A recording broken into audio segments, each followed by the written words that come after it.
తెలుగు రాసిన పత్రిక చెప్పబడింది. మొదటి అధ్యాయం 3-14 వచనాల్లోని కలిసి చదువుకున్నాము. దేవుడి మొదటి అధ్యాయం మన ప్రభువైన యేసుక్రీస్తు యొక్క తండ్రి యొక్క దేవుడు స్తుతించబడిన గాక. ఆయన క్రీస్తునందు పరలోక శ్రేణులలో ఆత్మ సంబంధమైన ప్రతి ఆశీర్వాదము మనకు అనుగ్రహించును. చెప్తానగా తన ప్రియుని నందు తాను ఉచితమై మనకు అనుగ్రహించిన తన కృపా మహిమ కీర్తి కలుగునట్టు తన చిత్త ప్రకారమైన దయా సంకల్పము చొప్పున యేసుక్రీస్తు ద్వారా తనకు ప్రణాళికలను స్వీకరించుటకై మనల్ని ముందుగా తన కోసం నిర్ణయించుకొని మనం తన ఎదుట పరిశుద్ధులము నిర్దోషములై ఉండవలనై జగత్తు పునాది వేయబడుతున్న ప్రేమ చేత ఆయన క్రీస్తులో మనలను ఏర్పరచుకున్నాం. దేవుని కృప మహోదయశ్వరుని బట్టి ఆ ప్రియుని యందు ఆయన రక్తం వలన మనకు విమోచనము అనగా మన అపరాధములకు క్షమాపణ కలిగి ఉన్నది. కాలం సంపూర్ణమైనప్పుడు జరగవలసిన ఏర్పాటును బట్టి ఆయన తన దయా సంకల్పము చొప్పున తన చిత్తమును గూర్చిన మర్మమును మనకు తెలియజేసి మనకు సంపూర్ణమైన జ్ఞాన వివేచన కలుగుటకు ఆ కృపను మన ఎడల విస్తరింప చేశారు. ఈ సంకల్పమును బట్టి ఆయన పరలోకములో ఉన్నవే గాని భూమి మీద ఉన్నవే గాని సమస్తము క్రీస్తునందు ఏకముగా సమకూర్చవలెను తనలో తాను నిర్ణయించుకున్నాను.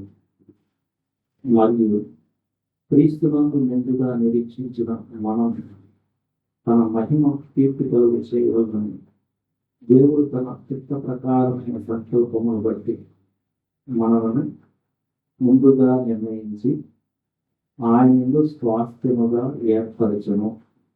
పిట్నోట్లో మనకు స్వాస్థ్యం ఏర్పరచను. ఆయన తన చిత్తానుసారంగా చేసిన నిర్ణయం చొప్పున సమస్త కార్యములను జరిగించుతున్నారు. మీరును సత్యవాక్యమును అనగా మీ రక్షణ సువార్తను విని క్రీస్తునందు విశ్వాసం నుంచి వాగ్దానము చేయబడిన ఆత్మచేత నింపించగలుగుతుంది. దేవుని మహిమ కీర్తి కలుగుటతో ఆయన సంపాదించుకున్న ప్రజలకు విమోచన కలిగిన నిమిత్తము ఈ ఆత్మ మన స్వాస్థ్యములకు సంచకరవుగా ఉన్నది. సంపాదించుకున్న పదానికి సొత్తైన ప్రజలు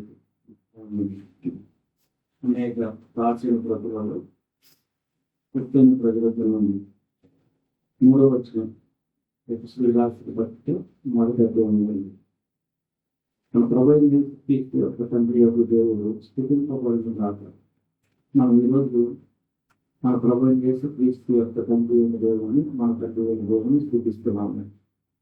దేవుడు క్రీస్తునందు మనకు పరలోక విషయంలో ఆత్మ సంబంధమైన ప్రతి ఆశీర్వాదాన్ని మనకు అనుగ్రహించాడు. అందరికీ తెలుస్తున్నాడు.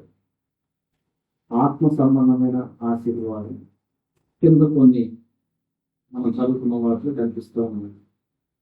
తన ప్రియుని 4 దర్శనం ఇంకా యేసుక్రీస్తునందు ఆయన తన ప్రియ కుమారుని దేవుడు ఉచితంగా మనకి అనుగ్రహించాడు అని చెప్తున్నాడు.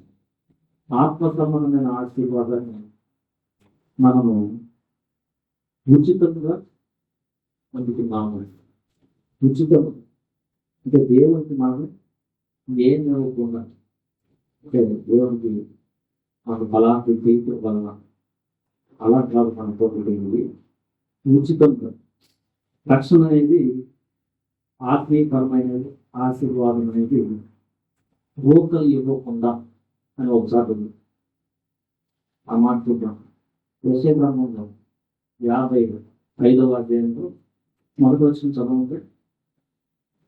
తొమ్మిది వారులాగా నేల ఎద్దుకు రండి, రోకలు లేని వారులాగా మీరు వచ్చి భోజనం చేయుడి. రండి, రోకలు లేకపోయినను ఏమి నీయకయే ద్రాక్షరసమును పాలను కొనుడి. ఇప్పుడు ఇదే భావం కనిపిస్తుంది. రక్షణకి పేదవారనే ధర్మవంతులనే భావం లేదు. రక్షణ అనేది అందరికీ సమానముగా దొరుకున్నట్లు దానికి డబ్బుకు సంబంధం లేదు. అది ఆత్మ సంబంధమైనది కాబట్టి దానికి విశ్వాసం పశ్చాత్తాపం ఇంపార్టెంట్. రక్షణ డబ్బులు పెట్టి అలాంటి చేస్తే ఇది చేయండి, ఈ పనులు చేయండి, ఈ డబ్బులు ఇవ్వండి, లేకపోతే ఈ ఐటమ్స్ తీసుకురండి, ఇట్లా చేయండి అని చెప్తే చేస్తే వచ్చేది కాదు. ఐటమ్స్ తీసుకొచ్చి డబ్బులు ఇచ్చి చేయాలంటే పేదవారు ఇవ్వలేదు. అందుకని బాగానే ఉంచుకున్నాడు. ఇంకో చోట కూడా ఈ మాట కనిపిస్తూ ఉంది. నోరుకి రాసిన పత్రిక 3:24 మీ భేదముందు లేదు, అందరిలో పాపము చేసి దేవుడు అనుగ్రహించి మనుగలు పొందలేకపోవచ్చున్నాను. కాబట్టి నమ్మువారు ఆయన కృప చేతనే క్రీస్తు యేసునందని విమోచనము ద్వారా ఉచితముగా నీతిమంతులను తీర్చబడుచున్నారు. ఇప్పుడు కూడా అంతే, ఉచితము. ఎందుకంటే అందరూ కూడా మనం పాపం చేసిన వారు. రక్షణ అనేది మనం చేసిన పనిని బట్టి, క్రియని బట్టి రాదు. రక్షించబడాలంటే క్రియ చేయడం కాదు, పని చేయడం కాదు. నువ్వు చేయాల్సింది ఏంటంటే నువ్వు నీ హృదయాన్ని పశ్చాత్తాపమైన విరిగిన హృదయంతో పాపిని ఒప్పుకొని క్రీస్తు యేసునందు దేవుడు నీకు ఇచ్చిన ఆ రక్షణని, తన కుమారుని శిలువ కార్యాన్ని చూసి నీ పాపం నిమిత్తమై క్రీస్తు యేసు చనిపోయి తన పరిశుద్ధమైన రక్తాన్ని సమర్పించుకున్నాడు. నీకు పడవలసిన శిక్షని యేసు క్రీస్తు శిలువలో పడ్డాడు. ఆయన దేవుడి వ్యక్తి కూడా మానవుడిగా వచ్చాడు. ఆయన చనిపోయి తిరిగి లేచాడు. దాన్ని నీవు నమ్మితే, నమ్మటం దానికి మూలం ఏంటంటే పశ్చాత్తాపం. నా పాపము దేవుడికి శ్రమించదు, దేవుడే ప్రాణాన్ని నా కోసం పెట్టాడు. పశ్చాత్తాపడి నీ యొక్క పాపాన్ని ప్రభుత్వం దొరుకుకొని ప్రభు నీ దగ్గర మనం చేర్చుకో, నువ్వు చెప్పిన మాటను బట్టి జీవిస్తాను అని తీర్మానం తీసుకున్న వారికి ఇస్తున్న రక్షణ తాను ఉచితంగా మనకు అనుగ్రహించిన తన కృపా మహిమ కీర్తి కలిగినట్లు తన చిత్త ప్రకారమైన ఒక మంచి మాట ఉంది ఇక్కడ. ఈ మాట తన చిత్త ప్రకారమైన దయా సంకల్పము చొప్పున మన జీవితంలో మనం రక్షణకు వచ్చిన విధానాన్ని ఆలోచన చేస్తే మనం తెలుసుకొని వచ్చిన వారు కాదు. దేవుడి ఆయా సంకల్పంలో సత్యవాక్యము మనకి ప్రకటింప చేసి పరిస్థితిని అనుకూలపరిచి ఆయన చిత్తములు, తన చిత్తంలో భూమి పునాదులు వేయబడక మునిపే. ఆ మాట జగత్తు పునాది వేయబడక మునిపే. మీరు 4-6 వచనాల్లో కొంచెం లాస్ట్ లైన్స్ చదివితే, జగత్తు పునాది వేయబడక మునిపే ప్రేమ చేత ఆయన క్రీస్తులో మనల్ని ఏర్పరచుకున్నాడు. ఇప్పుడు చాలా మందికి సువార్త వెళ్తా ఉంది, కానీ ఇంకా అందరూ రెస్పాండ్ అవ్వట్లేదు. మనం రెస్పాండ్ అయ్యాము అంటే మనము దేవుని చిత్తంలో భూమి పునాదులు వేయబడుతుందంటే క్రీస్తులో తన బిడ్డలుగా చేర్చుకోవాలన్న సంకల్పాన్ని మనం వచ్చాము. అంటే దీంట్లో మన యొక్క రెస్పాన్స్ ఉన్నది. ఆ రెస్పాన్స్ అయినప్పుడు మన హృదయాన్ని ఆయన నూతనంగా చేయుట అనేది ఆయన కృపా మహిమను బట్టి కలిగింది. భూమి పునాదులు వేయబడక మునిపే మనం ప్రభువు తగ్గి చెప్పుకుని ఉన్నాం కాబట్టి మనం రక్షణ పొందాము. క్రీస్తు ఆయన ఏర్పరుచుకున్నాడు. మనమైతే మన పాపముల చేత ఆయన విసిగించుకుని, ఇలాంటి మాట కూడా మనకి యెషయా గ్రంథంలో 43వ అధ్యాయంలో కనిపిస్తూ ఉంది. 43:24 లాస్ట్ 2 వచనాలు మనం చూస్తే, నీ పాపముల చేత నీవు నన్ను విసిగించుకుని, నీ దోషముల చేత నన్ను ఆయాస తెచ్చుకుని, నేనే నా చిత్తానుసారంగా నీ అతిక్రమములను తుడిచివేయుచున్నాను, నేను నీ పాపములను జ్ఞాపకము చేసుకున్నాను. ఇక్కడ దేవుని యొక్క దయ, ప్రేమ చేత ఆయన తీసుకుని ఏర్పరచుకోవడం, దేవుని యొక్క కనికరణ, కృప అన్ని కూడా మనకు కనిపిస్తుంది. మనమైతే మనం పాపముల చేత దేవుని విసిగించాం, ఆయాసపెట్టాం. అయితే ఆయనే తన చిత్తానుసారంగా మనల్ని తీసుకున్నట్టు ఏర్పరుచుకున్నాడు. సో ఈ మాట మన జీవితంలో సత్యం అవ్వచ్చు. నా జీవితంలో అయితే నేను ఆయన తగ్గలేదు. నా పాపముల చేత నేను ఆయన్ని విసిగించి ఆయాస పెట్టాను.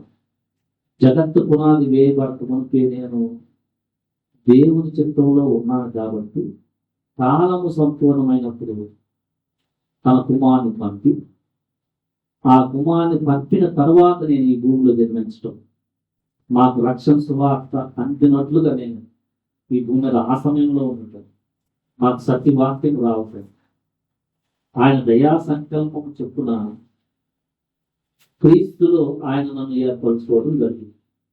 సో మీ జీవితంలో కూడా ఇది నిజమై ఉండొచ్చు. ఇంకోసారి కూడా ఇలాంటి మాట కనిపిస్తుంది. యెషయా గ్రంథంలోనే 65లో మొదటి వచ్చిన చదువు. నా యుద్ధ విచారణ చేయని వారిని ఆ దర్శనం వద్ద వ్రాయించు. నన్ను ఎదగని వారికి నీవు బలిస్తూ నేనున్నాను అని నా పేరు పెట్టబడిన జనంతో చెప్తున్నాను. ఈ మాట కూడా అలాంటిదే. మనం విచారణ చేయలేం, కానీ ఒక సమయం వచ్చింది ఆయనే తన దర్శనానికి మనల్ని రానిచ్చాడని అన్నాడు.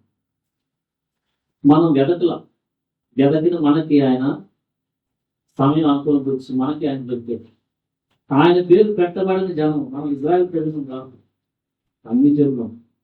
సో దేవుడే తన చిత్తానుసారంగా మనమైతే మన అపరాధముల చేత, పాపముల చేత ఆయన ఆయాస పెట్టి విసిగిస్తే ఆయన మనల్ని వెతికి క్రీస్తు యేసులో రక్షించుకున్నాం.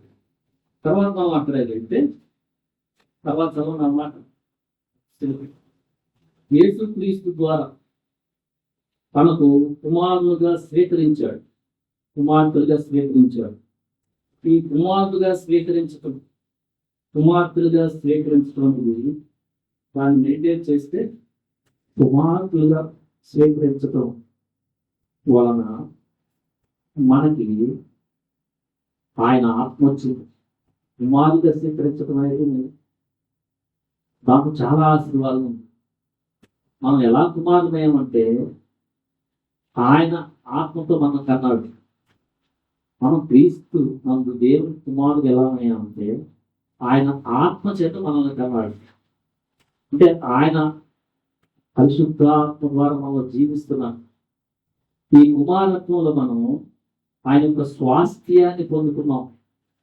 ఇక్కడ కింద ఉంది కదా 11-12, దేవుడు తన చిత్త ప్రకారమైన, ఇప్పుడు కూడా కనిపిస్తుంది, తన చిత్త ప్రకారమైన సంకల్పం బట్టి ముందుగా నిర్ణయించుకొని మనం దేవుడి యొక్క చిత్తంలో భూమికి పునాదులు వేయబడకముందే ఉన్నాం కాబట్టి ముందుగా మనం ఏర్పరచుకున్నాం.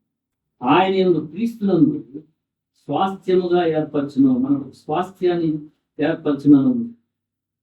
క్రీస్తునందు దేవుడు మనల్ని కుమారులుగా ఏర్పరచుకుంటాం.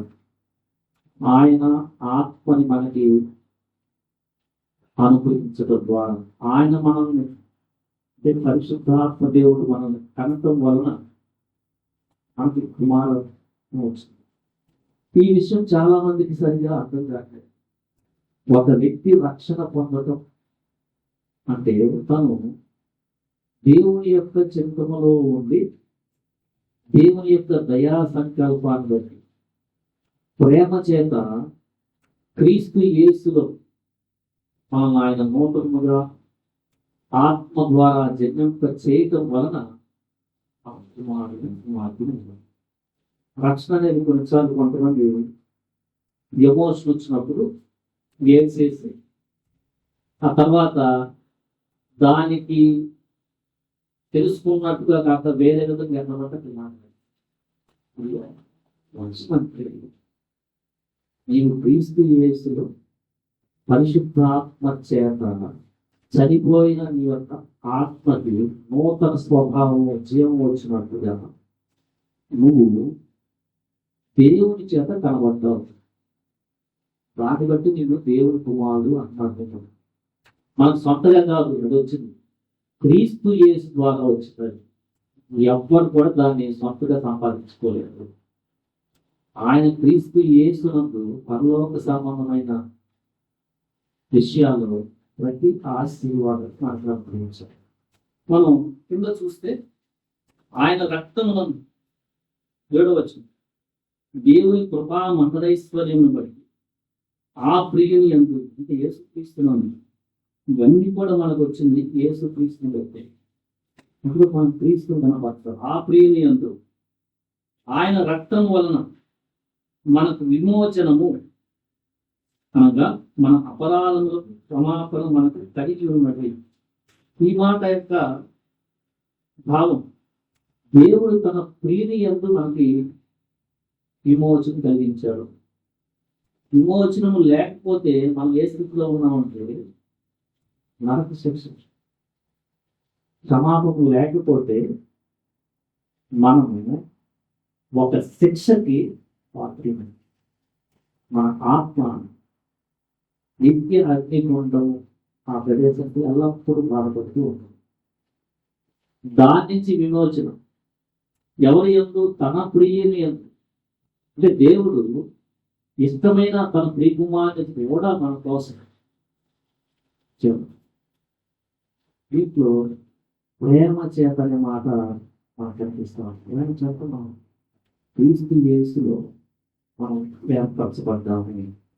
దేవుడి యొక్క ప్రేమ ఎలా ఉందంటే తన ప్రియకుమారుని కూడా మనల్ని విమోచనకి ఖైదనంగా ఆ ప్రియకుమారుడు మన విమోచన కార్యాన్ని చేస్తానికి ఎంతగా ఖైదనం సమర్పించాడంటే పూర్తి విధేయత, సంపూర్ణమైన విధేయత తండ్రిని చూపి ఓన్లీ మనల్ని రక్షించాలి, విమోచించాలి అనే దాన్ని బట్టి సంతోషిస్తాం. సులువుగా తెలుసు. సో క్రీస్తు యొక్క ప్రేమ మన పట్ల ఎలా ఉందంటే సంపూర్ణమైన విధేయత, నో క్వశ్చన్స్. ఇప్పుడు ఈ మాట నాకు ఎట్లా అంటే ఉందంటే, నేను ఒకరిని ప్రేమించి లేకపోతే నన్ను ప్రేమిస్తున్న వారు ఎవరన్నా నన్ను బాధపడలా అన్నారనుకో, నేను అంగీకరిస్తాను. ఈ మాట ఇప్పుడు నన్ను ప్రేమించేప్పుడు ఎట్లా చెప్తే నువ్వు కష్టపడమంటావా?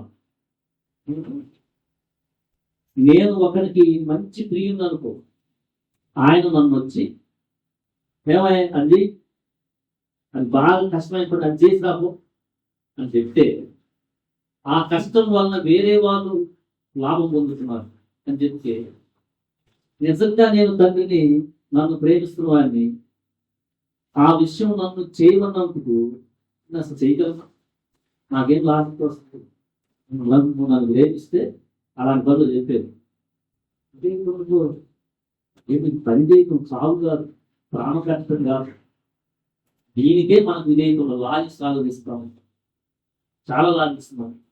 ఇప్పుడు పిల్లలు కూడా ఎంత లాజిస్తుంటే, రే కష్టపడదా అప్పుడు నువ్వు ప్రయోజకుడు అవుతావని వారి యొక్క మంచితనం కోసం తండ్రి ప్రేమించి చెప్తా ఉంటే మనం కష్టపడమంటానికి అది దేవుని యొక్క టెండెన్సీ.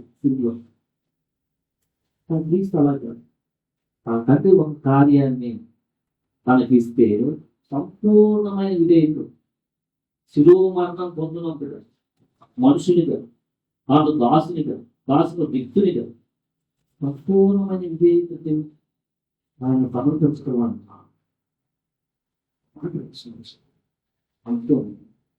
క్రీస్తు యేసునందు ఇవన్నీ జరుగుతున్నాయి.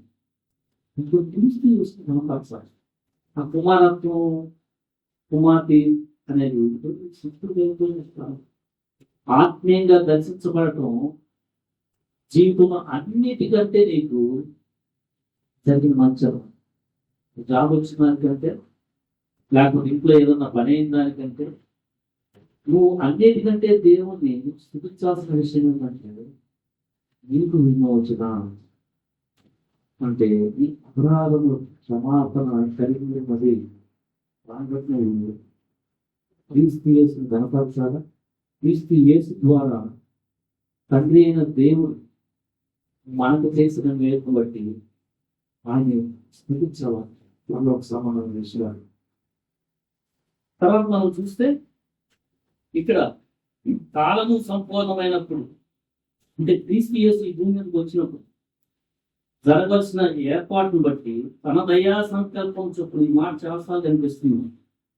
తన చిత్తమును కూర్చున్న మర్మమును మనకు తెలియజేసి రక్షించబడిన వారికి దేవుడు చాలా కాలాల నుంచి దాగి ఉన్న మర్మాన్ని తెలియజేశాడు.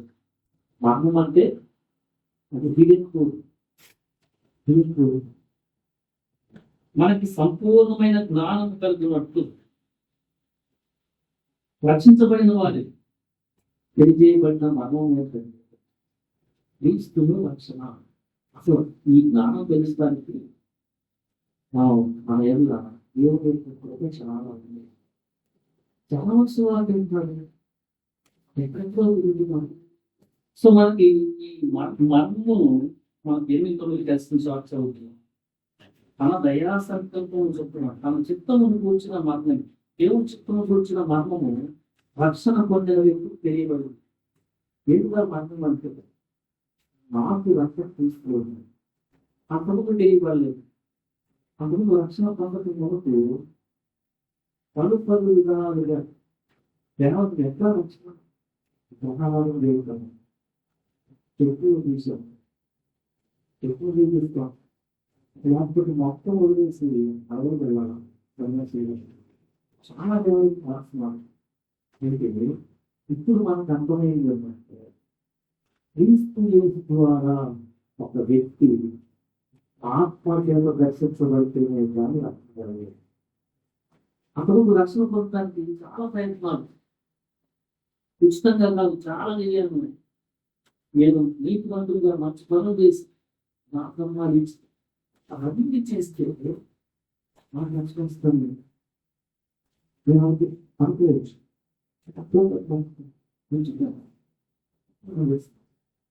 రక్షించబడి మీకు తెలుసుకున్నాను అనుకుంటున్నాను. ఉచితం రక్షణ అనేది ఎట్లా వస్తుంది? ఉచితం. ఈ ఉచితమైన రక్షణని కొంతమంది లాజిక్స్ ఆలోచించి కొంతమంది లాజిక్స్ అన్నమాట. ఇప్పుడు నీకు దేవుడు దర్శిస్తుంటే ఆపుతున్నారు. దేవుడు ఒక వ్యక్తి మీద పనిచేస్తా ఉంటే ఈ మర్మం తెలియకుండా ఈ లోకంలో ఉన్న ఆలోచన వేసుకోండి.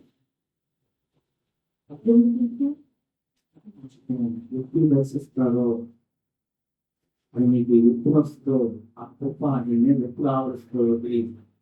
వచ్చినప్పుడు నీ జాగ్రత్తగా ఉచితం. నీకు బాగా తెలిసింది నేను తీసుకునేది కాదు. నిన్ను దేవుడు దర్శించే సమయం అది.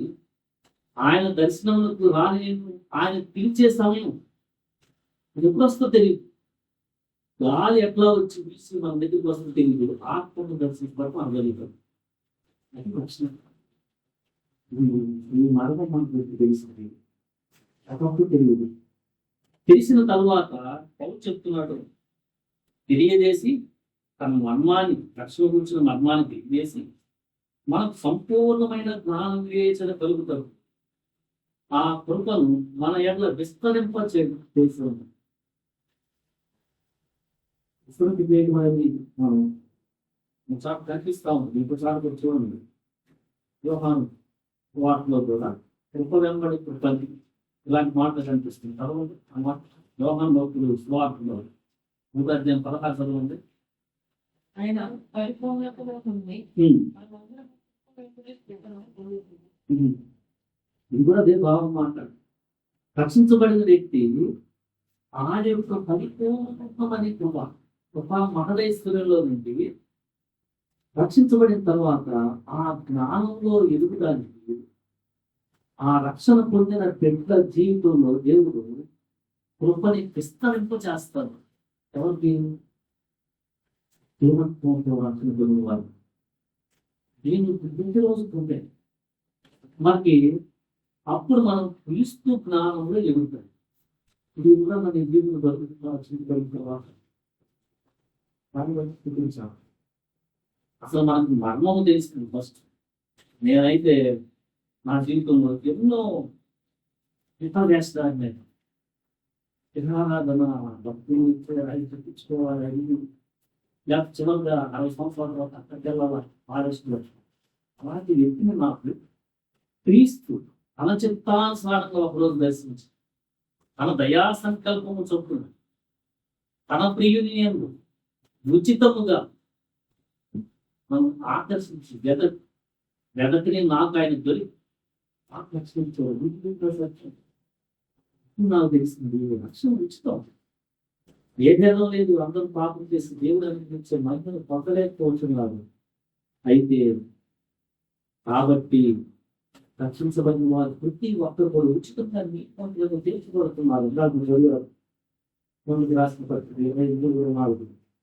సో రక్షణ పొందిన మనకి ఇప్పుడు ఆ మర్మం తెలుస్తుంది.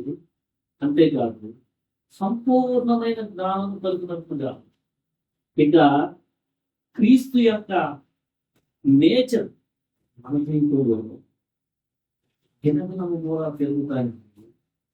దేవుడు ఏం చేస్తాను తన కుమారుని ద్వారా కృపని విస్తరింప చేస్తున్నాడు. అది జరగకపోతే నీ జీవితంలో రక్షించబడిన తరువాత వచ్చే పరిస్థితుల్లో నీవు రక్షణ కొనసాగించలేవు. ఒక ఎమోషన్ లాగా ఒక సంవత్సరం వస్తుంది, ఆ తర్వాత నువ్వు ఆత్మహత్య దేవుడు నాకు చిత్తానుసారంలో పునాదు వేయబడుతూ జగత్తు పునాదు వేయబడుతూ తీసుకుని ఏర్పరచుకొని కుమార్తె స్వీకరించి మనకు ఒక స్వాస్థ్యాన్ని అక్కడ ఏర్పరిచి రక్షణ కూర్చున్న మర్మాన్ని మనకు తెలియచేసి కాలం సంపూర్ణమైనప్పుడు మనం కృతపడతాయి. మనం క్రీస్తు ముందు పడుతున్నాం. క్రీస్తు వచ్చిన తర్వాత మనం జన్మించాలి. ఆ సువార్త మనకి రావట్లేదు. ధర్మశాస్త్రం కాక కోపాన్ని ఇవ్వలో మనం ఉండటం అంతా కూడా 29 గొప్పది మన ఎదుల ఆయన విస్తరింప చేశారు. ఈ అనుభవం మీకు ఉంటే రక్షించబడిన తర్వాత అంతకుముందు ఎవరంటేనే జరుగుతున్నారు. సో దేవుని దగ్గర ఎంత వస్తామో తెలుసుకుంటారు. సో దేవుని దగ్గరికి వచ్చినా కూడా మనుషులు ప్రేమించుకుంటారు. మన విగ్రహాలు వేగంలో మాటలాడినాయి చెప్పు వాటి వైపు మనం వాటిని దేవతలని దేవుళ్ళని చూపిస్తున్నాము. మా ఇంట్లో అయితే అసలు దిష్టి చేస్తుంటారు. దిష్టి తీసుకుంటున్నారు మిగిలిన జరుగుతుంటే అక్కడ పడేది ఎక్కడన్నా వేరే వాళ్ళని ప్రేమించుకుంటాం.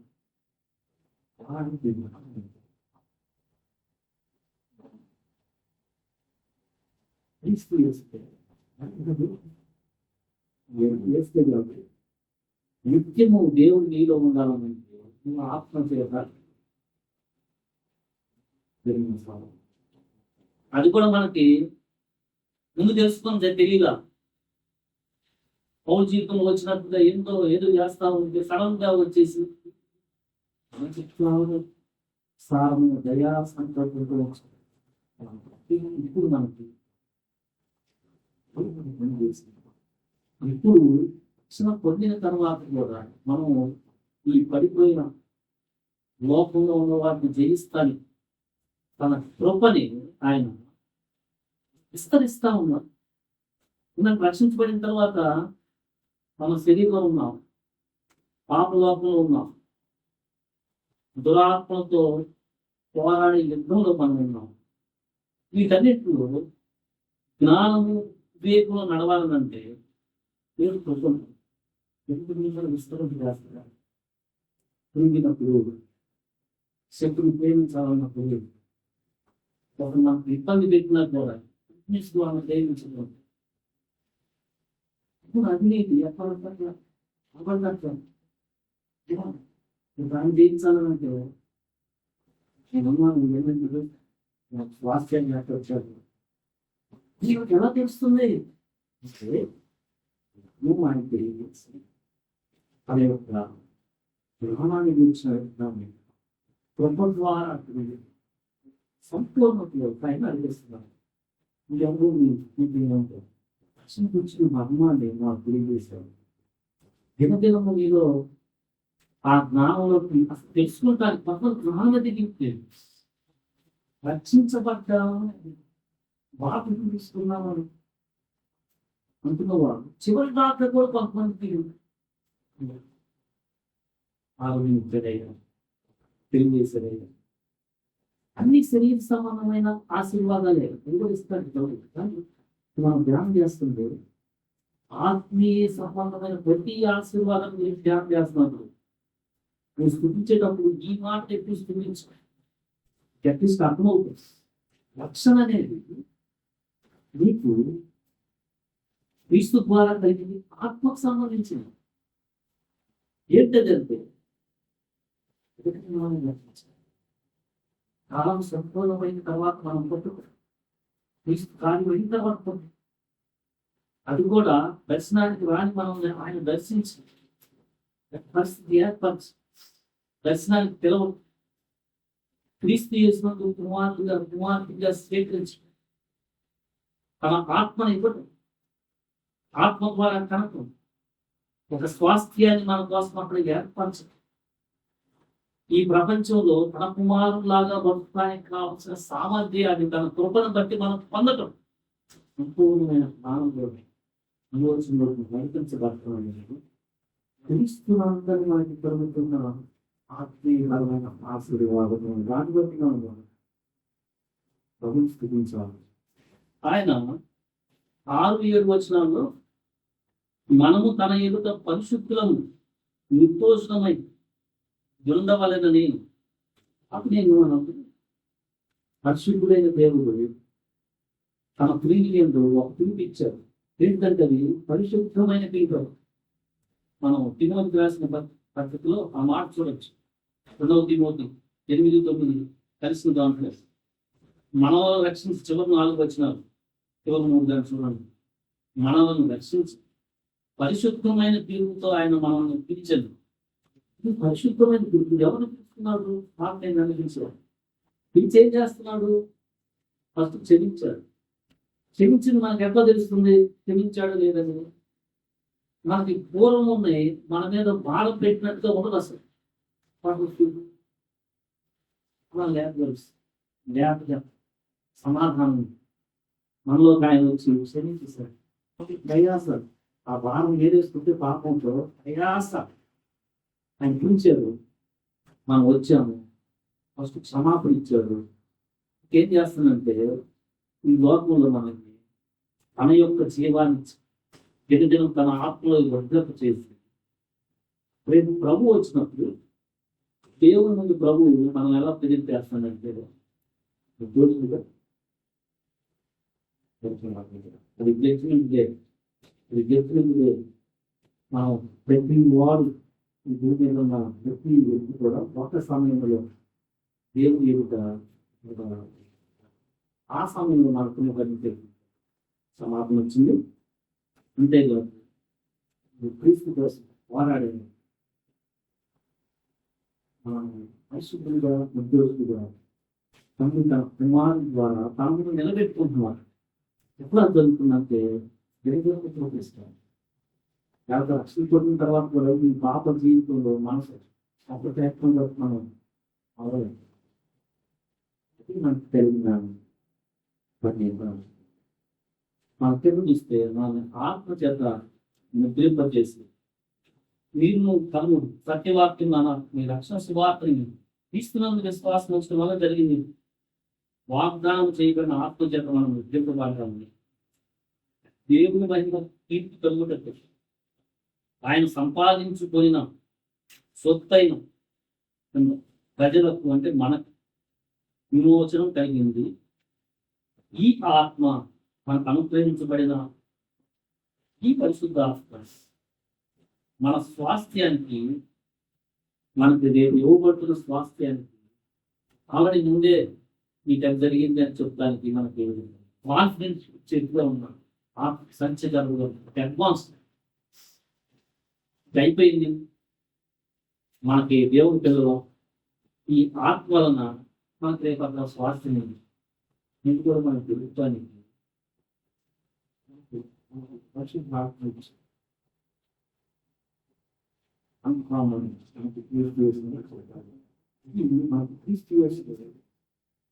దేవుడు అనుగ్రహించిన సర్వలోక సన్మానమైన ప్రతి ఆశ్రయాలు కొన్ని మనం టైం బట్టి చూస్తాం. ఇప్పుడు ఉన్నత వాటిని బట్టి మనం ప్రభుని ఆరాధించడం, మనం క్రీస్తు వస్తాం పాపల మీద మనం క్రీస్తు చేసుకుంటున్న దేవుని యొక్క రక్తం చేత విమోచించడం, దేవుని యొక్క సొత్తైన ఇతరులుగా మనం చేస్తాం. మనకి జ్ఞానం లేనప్పుడు దేవుని దగ్గర ఎందుకోసం ఫస్ట్ అజ్ఞానం ఉంది. అసలు దేవుని యొక్క లక్షణాలు మనకు తెలియదు, దేవుని యొక్క ప్రయత్నం మనకు తెలియదు. మనం ఎప్పుడు కూడా మన స్వార్థం కోసం మనకు వస్తున్న ఆలోచనలు బట్టి భూ సంబంధమైన వాటిని బట్టి ఎక్కువ మనం దేవుని కోసం పోరాడాలి. అలాంటి జ్ఞానం లేదు, ఆత్మలో చనిపోయిన మనల్ని దేవుడు చనిపోతున్న దేవుడు క్రీస్తు యేసులో కాలం సంపూర్ణమైన తర్వాత మనం గుర్తింపు తన సత్యవాక్యాన్ని మనం సువార్తని తెలిసి తన దయా సంకల్పమైన దయ చొప్పున మన ఆత్మను చేశారు.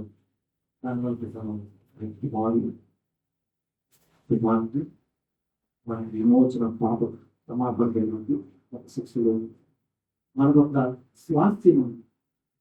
ఈ మర్మాన్ని మనకు తెలియజేస్తారు.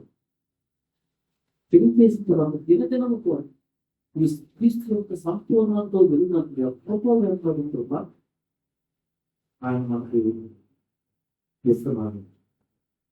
అది జరగకపోతే మనం ఈ రోజు కూడా మనం ఈ ప్రయాణంలో నుంచే మనం మనకి వస్తున్న పట్ల మన దేశం సంతరిస్తులో ఎక్కువ మంది ఇంకా తెలియని వారు ఉన్నారు. ఈ ప్రజల మధ్య మనం కొనసాగిస్తున్నామంటే ప్రవర్తిస్తున్నారు.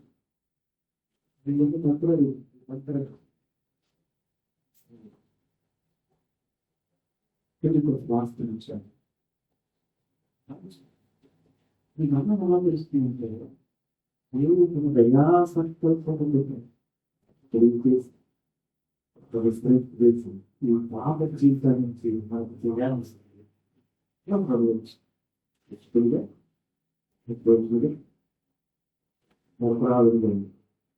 దేవుడి ముందు మనం చేయగలుగుతాం. మనం దేవుడి బిడ్డలని ఆత్మ మనతో తానే సాక్షి ఇచ్చినట్టుగా సంచకరంగా ఆత్మ అనిపించి మరణాన్ని నిరర్థకం చేసి మన ఎదురు క్రీస్తు చేసిన సంపూర్ణమైన ప్రపంచం దీని బట్టి మనం ఈరోజు మన ప్రభుని ఆరాధించాలి.